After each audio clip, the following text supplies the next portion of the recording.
Habari za wakati huu mtazamaji mpendwa wa mitandao yetu ya kijamii Radio Maria Tanzania, na wewe ambaye unatufuatilia moja kwa moja kutoka katika banda la Radio Maria hapa katika viwanja vya maonesho ya kibiashara, maonesho ya 50, yani jubilei ya miaka 50 ya maonesho haya ya kibiashara kimataifa katika viwanja vya Sabasaba. Hapa tulipo ni katika banda la Radio Maria Tanzania, kama ambavyo tumeendelea kuambia Radio Maria mwaka huu tena tumeshiriki katika maonesho haya ya Sabasaba. Lakini basi tunapata nafasi ya kwenda kutembelea mabanda mbalimbali na taasisi mbalimbali ili kuweza kujifunza, kupata maelezo kutoka kwao, kwa nini wamefika Sabasaba, huduma gani ambazo mwananchi anapofika Sabasaba hususan katika banda lao wanazipata. Basi katika kutembea nasi Radio Maria tukatembelea banda la Baraza la Kiswahili la Taifa BAKITA, ambapo hapo nasi tulipata mengi ya kujifunza kutoka kwa watu wa BAKITA. Kama ambavyo unafahamu, BAKITA ni watu ambao wanatusaidia sisi kuendelea kuongea lugha nzuri ya Kiswahili. Kwa hiyo Waswahili tunapokutana tunaongea lugha moja ya Kiswahili. Kwa hiyo tunalumba Kiswahili. Kwa na sisi tunakualika ili tuweze kulumba Kiswahili hapa, lakini mengi tukiyapata kutoka kwa wahusika wenyewe wa Baraza la Kiswahili BAKITA. Hapa kipindi kinatokea hapa katika banda la Radio Maria, lakini ninaye mgeni kutoka Baraza la Kiswahili la Taifa BAKITA ambaye ni Mzee Suluhu. Yeye ni mchunguzi wa lugha kutoka Baraza la Kiswahili la Taifa BAKITA. Basi kutoka kwake tutapata mengi mazuri. Kwanza, Baraza la Kiswahili la BAKITA linashughulika na mambo gani? Linajihusisha na nini? Karibu uandamane pamoja nasi. Habari za wakati huu? Habari nzuri, habari ya kwako? Njema kabisa, hongereni kwa kazi. Tunashukuru, asante sana. Asante na hongereni kwa kufika kwenye maonesho haya ya Sabasaba mwaka huu. Tunashukuru, asante. Asante. Pengine mtazamaji angependa kufahamu Baraza la Kiswahili la Taifa BAKITA lenyewe linahusika na nini? Lipo chini ya wizara gani? Kwanza wafahamu Baraza la Kiswahili la Taifa lipo chini ya Wizara ya Habari, Utamaduni, Sanaa na Michezo. Miongoni mwa taasisi zinazopatikana kwenye Wizara ya Habari, Utamaduni, Sanaa na Michezo ndipo BAKITA inapatikana.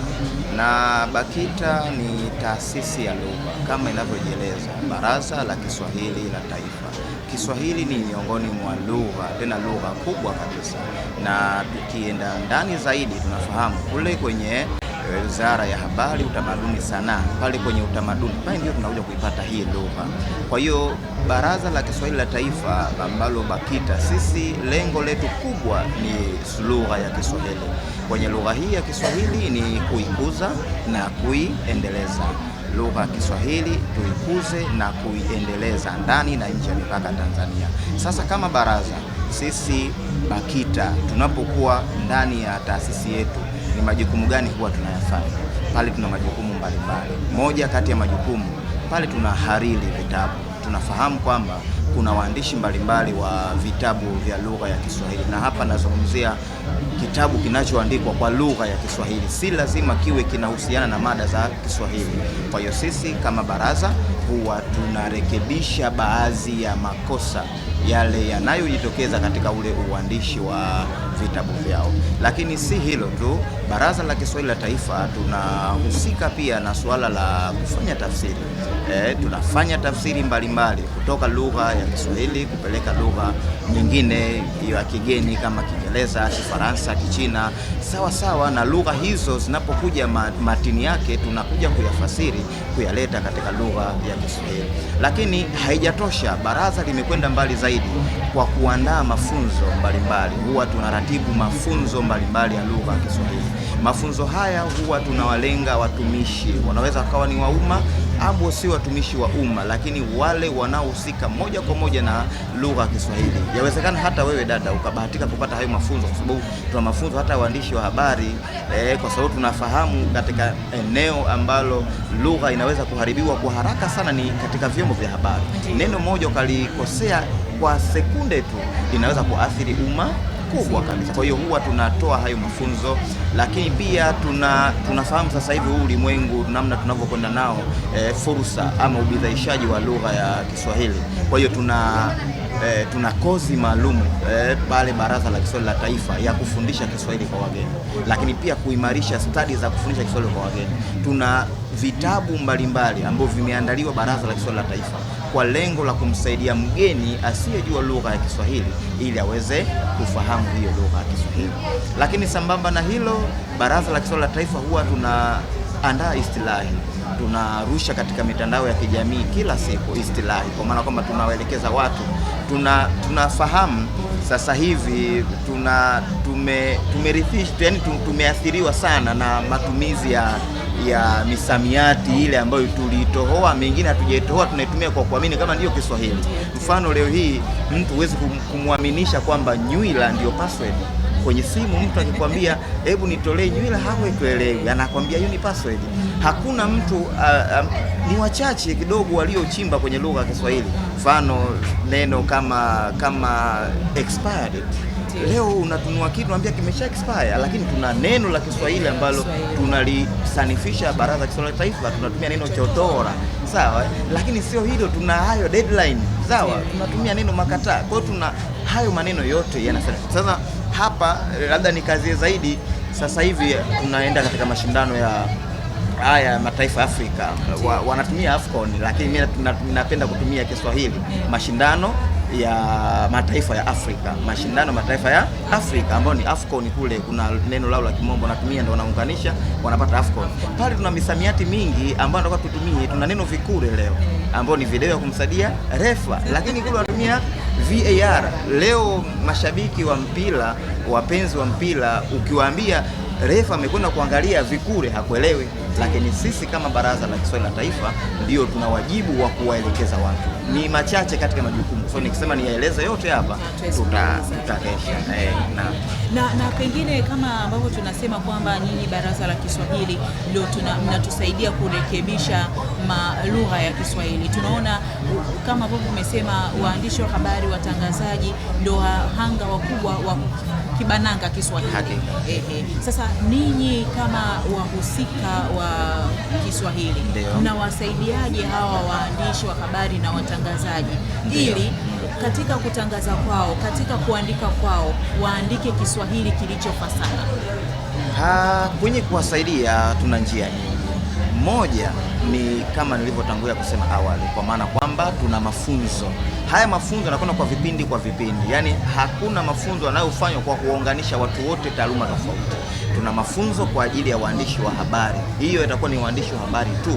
Tutakuwa na mafunzo kwa ajili ya walimu. Mtu anaweza kuwa mwalimu lakini bado Kiswahili kina shida. Na siku nilikwenda redioni nikaenda kuambia neno kwa nini ni maneno mawili, neno kwa na neno nini. Lakini mwalimu anaweza akatunga mtihani wake akaandika kwa nini neno moja. Kwa hata walimu, hata madaktari, hata hawa wa masijara, wanaoka masijara, tunasema nao wana hizo. Kwa hiyo moja kati ya namna ya kuwasaidia hawa waandishi wa habari ili kutumia Kiswahili sanifu na fasaha ni kuwatangazia kozi maalum kwa ajili ya kuimarisha stadi zao za utumizi wa lugha ya Kiswahili. Lakini pili, ndio kwenda katika vyombo vya habari kama hivi. Tunaamini kwamba vyombo vya habari vinafuatwa hata na waandishi wa habari wenyewe wengine. Kwa hiyo kupitia haya mahojiano kuna mtu anajifunza kitu hapa. Kwa hiyo hizo ndio njia pekee za kuwasaidia hao waandishi wa habari ili waweze kutoa habari zilizo nzuri. Na sasa hivi wako wengi wanaibukia kwenye masuala mazima ya habari, wa vijana wanatoka vyuoni wakiwa na moto wa kuwa watangazaji. Kuna ile kuchanganya lugha, ameongea kidogo Kiingereza, kidogo akaweka na Kiswahili. Yes, ndio, okay. Kwenye Kiswahili anachanganya na lugha. Kwa hiyo bado tunaona kwamba bado mna kazi kubwa ya kuhakikisha kwamba tunawasaidia hata wa vijana ambao sasa wanatoka vyuoni, wanakuja kuwa watangazaji ama waandishi wa habari. Hatusemei tu kwenye vyombo vya habari, hata katika taasisi nyingine, kuwasaidia kuweza kuondokana na uchanganyaji wa lugha. Tukikubaliana kwamba tunafanya kipindi kwa lugha ya Kiswahili, basi tuzungumze Kiswahili. Ijapo kwamba tunakubaliana kwamba kuna maneno mengine ambayo mtu anaweza akayaongea Kiingereza akasema mimi sijui Kiswahili chake. Kwa hiyo bado kuna haja ya kutoa elimu. Haja ipo kubwa sana. Na uzuri wa wizara yetu, ndani ya wizara hizi taasisi zote zimeungana. Sababu ukienda kwa mfano hapo tuangalie hawa watayarishaji maudhui ya mtandaoni ambao mnaita content creator wale ni moja ya changamoto ya utumizi wa lugha mbaya, lakini kuna taasisi maalum zinazowasimamia wale. Kwa hiyo njia bora ya kuwasaidia, sisi kama baraza tunaohusika na lugha tutafanya jukumu letu kwa nafasi yetu, lakini kuna hawa wenzetu lazima tuwashirikishe, lazima tushirikishe taasisi zinazojumuika nasi katika wizara yetu moja, ili tuweze kulifanya hili kuwa pamoja. Mtu anaandaa kitabu chake, anakileta pale BAKITA kwa ajili ya kwenda kukitazama kama kina lugha ya ufasaha ya Kiswahili. Na pale ni samahani kidogo. Hapa kwenye vitabu kuna viwili ndani ya wakati, vinafanyika vitu viwili ndani ya wakati mmoja. Tunamrekebisha lugha aliyoitumia, lakini pia kuna kumthibitishia lugha kwa kumpa cheti cha ithibati. Kwa hiyo naomba uendelee kidogo labda. Na swali langu ni kwamba ni kwa kigezo gani mimi nimeandaa kitabu changu ninakileta kwenu kwa ajili ya kukirekebisha lugha na kukihariri na hatimaye kukipatia ithibati, kwamba ninatakiwa kufuata hatua gani? Je, ninatakiwa tu nikishaandika na kileta kwenu, na je kuna gharama yote ambayo natakiwa kutoa ili kuhakikisha kwamba kitabu changu kinahaririwa vizuri? Swali zuri umeuliza. Hatua za kufuata hakuna. Hatua ni pale baada ya kuona kwamba wewe, na huwa hatuiti kitabu kwa ile hatua ya awali, huwa hatuiti kitabu, huwa tunaita mswada kabla hakijakuwa kitabu. Na huwa tunawashauri hawa waandishi chipukizi, mara nyingi hawa waandishi wadogo, kabla hawajaandika kitabu chenye jalada gumu ambao huwa tunaita ni kitabu, aanze kuleta ule mswada. Unaweza ukawa tu ameubuluza kwenye ile chapa ya vivuli ya kawaida akaleta kwenye kuhariri, huwa tunakata sana na kumwandikia vitu ambavyo aandike vizuri. Sasa anapoleta kitabu chenye jalada gumu kilichokamilika, yeye anaingia hasara. Kwa hiyo hatua tu ambayo inatakiwa kufuatwa kwa hao waandishi ni kuandika mswada.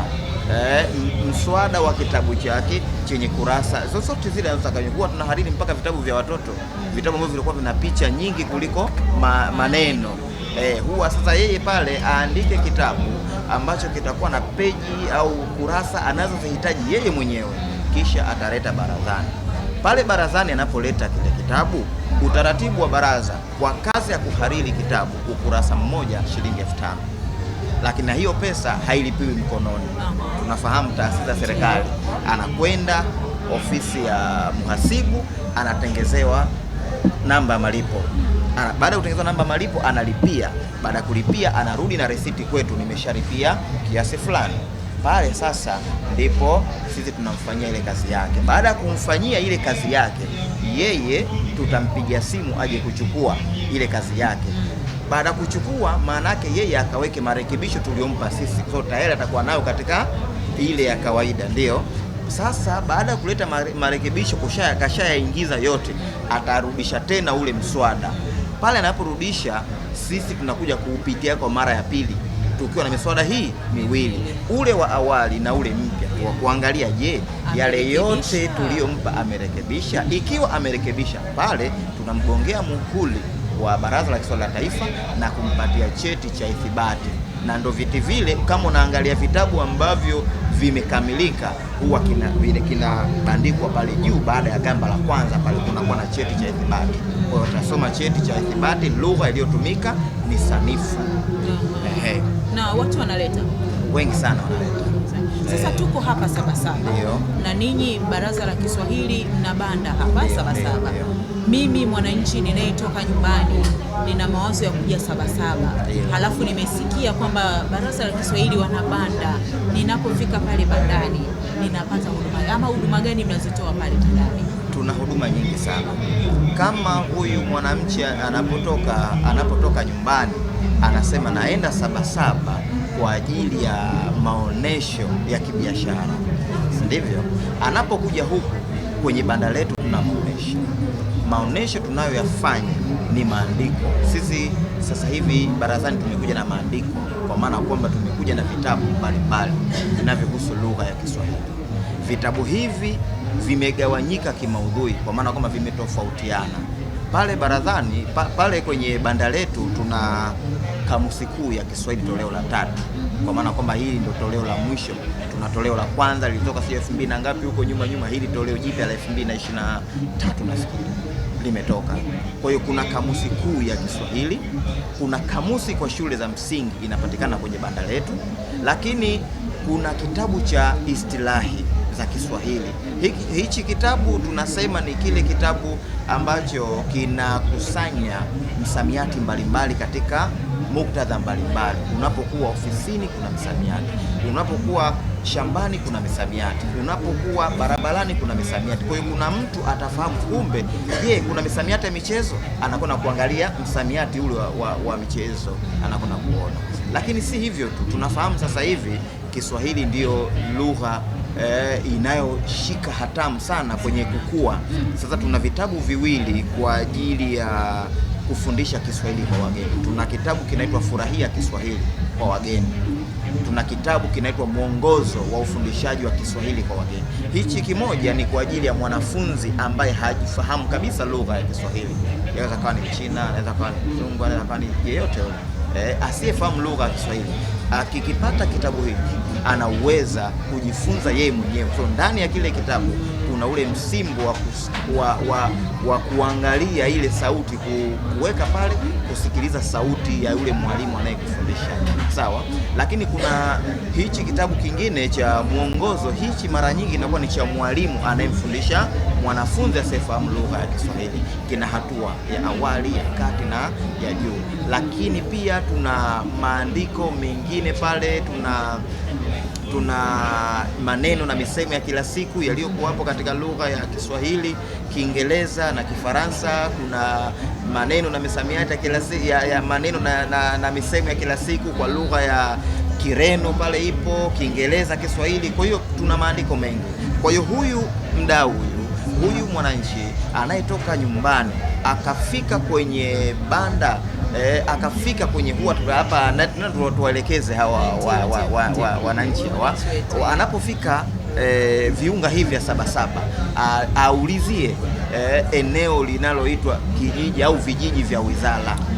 Hapa anapokuja vijiji vya wizara ni eneo kubwa kabisa. Ndani ya vijiji hivi vya wizara kunakuwa na mabanda mengi. Manake hapa kuna wizara ambao ni mama na mabanda yake yote. Manake hapa kuna TBC, sijui kuna bodi ya filamu, kuna BASATA, kuna KOSOTA. Ndani ya hapo ndipo utakuja kupata banda la BAKITA, Baraza la Kiswahili la Taifa. Sisi tutamwelekeza, lakini sio kumwelekeza tu kuhusu lugha.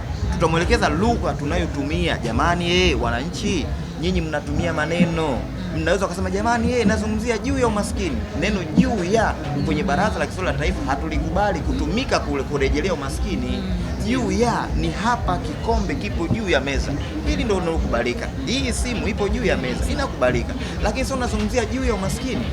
Sawa, hatumii, tumia kuhusu, ndio neno ambalo natakaje litumike. Lakini si hayo tu, kuna maneno mengi ambayo katika mazingira ya kawaida tunayatumia kwa kuona kama ni kawaida, lakini tukija katika muktadha sasa wa kufundishana na kufahamu lugha ile sanifu, tunaona kabisa kwamba tunafanyaje, tuna bananga. Lakini baada ya hilo tutakuja kumfungulia fursa. Nafahamu dada, unafahamu sasa hivi tuna fursa nyingi.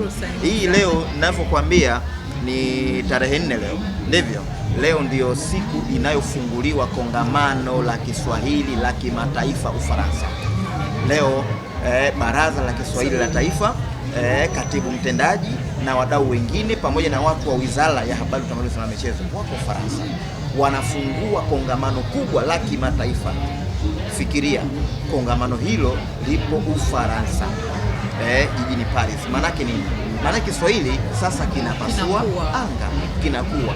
Kwa hiyo atapokuja mdau katika banda letu, tutakuja kumpa elimu, tutakuja kumfungulia fursa zinazotokana na lugha ya Kiswahili, na ndio hapo atakuja kurejelea kwa nini sisi leo tuko katika viwanja hivi vya Sabasaba tunawaonesha. Lakini pia ni bidhaa tunafahamu kwamba sasa hivi tuna sera ile ubidhaishaji wa lugha ya Kiswahili. Kwa hiyo tumekuja kubidhaisha lugha ya Kiswahili, lakini pia niwaambie pia pamoja kwamba siku zinaenda, tulianza hapa tarehe 27, tarehe 28 tupo hapa 29, leo tunazungumzia tarehe 4, bado tutaendelea mpaka tarehe 13, lakini tuna tarehe 7 mwezi wa 7. Hii ni siku ya Kiswahili duniani, kwa kifupi huwa tunaita Masikidu. Sawa, maadhimisho ya siku ya Kiswahili duniani. Hayo maadhimisho yanakuwa tarehe 7 mwezi wa 7 kwa kila mwaka. Kwa hiyo ndio siku ambayo wizara mama, Wizara ya Habari, Utamaduni, Sanaa na Michezo imetuambia Baraza la Kiswahili la Taifa, hiyo ni siku yenu, hatutaingilia kwa jambo lolote. Pamoja. Kwa hiyo na uzuri wa hiyo siku ndio siku ambayo inafungamana na Sabasaba ya kutuweka hapa kwamba ndio siku ya maonesho ya Sabasaba, maanake watu watakuwa wengi humu ndani. Kwa hiyo tuwaambie watu wafike kwa wingi, lakini pamoja na kufika kwao wasiache kufika katika vijiji vya wizara, hususan katika Baraza la Kiswahili la Taifa. Mimi ninakushukuru sana Mzee Sururu. Nilikuwa najiuliza sasa, Mzee Sururu wewe ni mzee au kumbe ni jina kabisa, Mzee Sururu. Ninakushukuru sana kwa kuweza kufika hapa, kwanza katika banda letu la Radio Maria Tanzania, lakini pia na sisi kupata fursa ya kujifunza mengi pale bandani, na tunaamini kwamba Radio Maria na BAKITA tunaendelea kushirikiana kwa ukaribu zaidi kuhakikisha kwamba tunaibidhaisha hii lugha yetu ya Kiswahili, lakini pia tunatamani kila mtu aongee lugha fasaha ya Kiswahili. Yale mambo tuliendaga tukakutaga, nilienda nikamkuta hayupo. Tunatamani jaribu kuyaondosha ili tuwe na watu ambao wanaongea lugha ya Kiswahili vizuri. Lugha yetu ni tamu, lugha yetu ni nzuri, na nikwambie dada, tukiamua tunaweza. Inawezekana. Tukiamua inawezekana.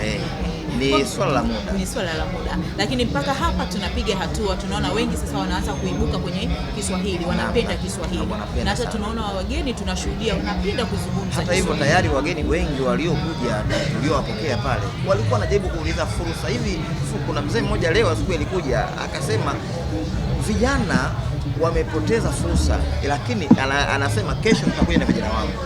Yaani kwa maana kwamba kesho tarehe 5 atakuja na vijana wake, aje kununua kwanza vitabu, lakini pia aje kupata elimu ya Kiswahili.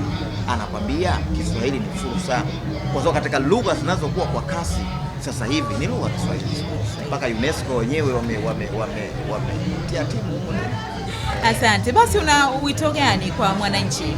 Mwananchi mimi na cha kumwambia, cha kwanza, hatujamaliza maadhimisho haya, wafike, hawajachelewa.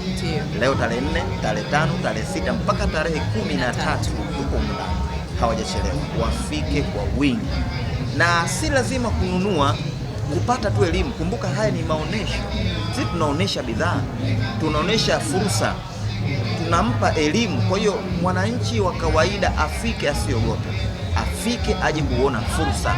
Sio tu tunang'ang'ania huko katika lugha nyingine kwa kuamini. Kuna miaka ya nyuma wakati tunasoma tunaambiwa kuna ukasumba.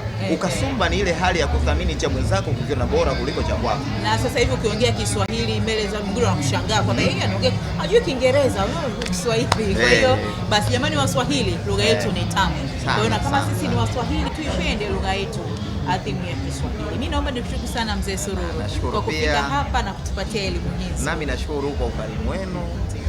Tuko pamoja, tutaendelea kushirikiana kwa kila tutapohitajiana. Asante. Asante mtazamaji, tunakushukuru sana kwa kuandamana pamoja nasi katika kipindi hiki maalum moja kwa moja kutoka Sabasaba. Na kama ambavyo nilikwambia awali, tulipata bahati ya kunda la Baraza la Kiswahili la Taifa BAKITA, ambapo tumepata elimu ya kutosha, na kweli vitabu vipo, na ni wasihi kama hauna kamusi ya Kiswahili basi ujitahidi ofisini kwako, hata nyumbani uwe na kamusi ya Kiswahili. Itakusaidia sana katika kujenga na kukua katika lugha hii ya Kiswahili. Ninasema asante kwa yeye ambaye tumekuwa pamoja. Endelea kutembelea hapa Sabasaba, na unapofika Sabasaba usiache kwenda kwenye banda la Baraza la Kiswahili la Taifa BAKITA ili kuweza kujifunza na kupata elimu nzuri. Lakini usiache kufika hapa kwenye banda la Radio Maria Tanzania kujionea mambo mengi mazuri ambayo tunayafanya kutoka hapa. Mimi ni Happiness Mleo. Mwenyezi Mungu awabariki. Asante kwa kuendelea kuwa nasi.